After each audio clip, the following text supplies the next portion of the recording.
More than 200 years ago, Paul Revere warned the American people of a looming British military invasion.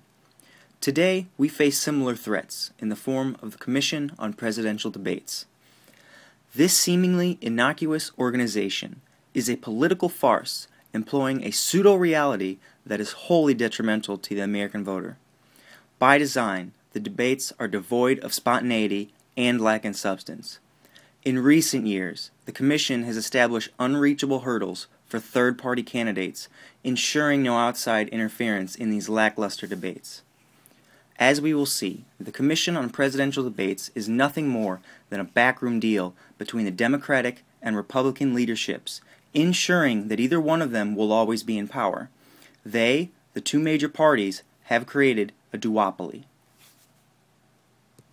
The Commission on Presidential Debates was co-founded in 1987 by Frank J. Fahrenkopf Jr., former Republican National Committee Chairman, and Paul G. Kirk Jr., former Democratic National Committee Chairman. Now up to that point, the presidential debates were hosted by the League of Women Voters. The League withdrew its sponsorship of the presidential debates in 1988 with this fiery press release. The League of Women Voters is withdrawing sponsorship of the presidential debates because the demands of the two campaign organizations would perpetrate a fraud on the American voter. It has become clear to us that the candidates' organization aimed to add debates to their list of campaign trail charades devoid of substance, spontaneity, and answers to tough questions. The League has no intention of becoming an accessory to the hoodwinking of the American public. That same year, the League claimed that the campaigns of both George H.W. Bush and Michael Dukakis agreed to a memorandum of understanding. This understanding between the two parties gave them complete control over every aspect of the debate, both large and small.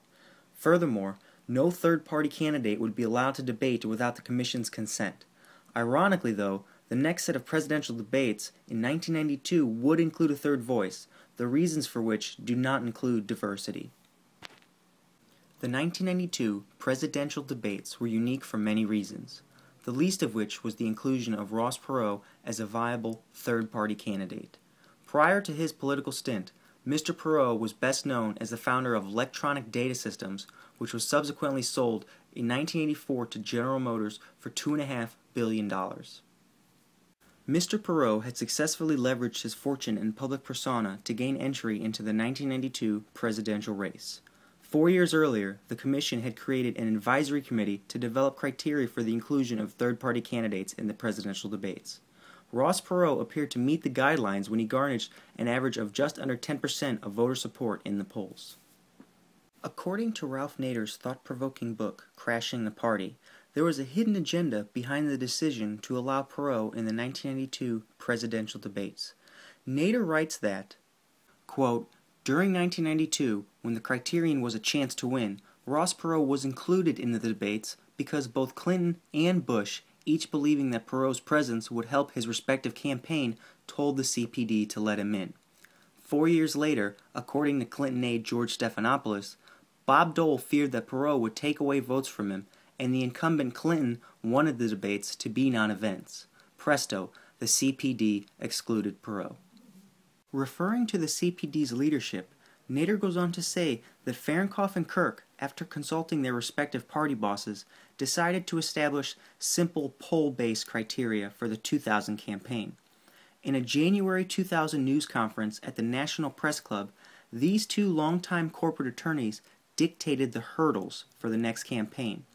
As I've said before, it would be an average of 5 major commercial polls in September, which would have to meet or exceed 15% voting support for the candidate, along with meeting the constitutional requirements of age, citizenship, and being on enough state ballots to make up a majority of electoral college votes.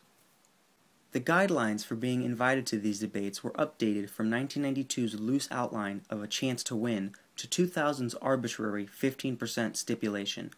This ruling, which reeks of a kind of make-it-up-as-you-go philosophy, all but eliminates third-party participation in the debates and may end up condemning America to only ever having a Democrat or Republican in the White House.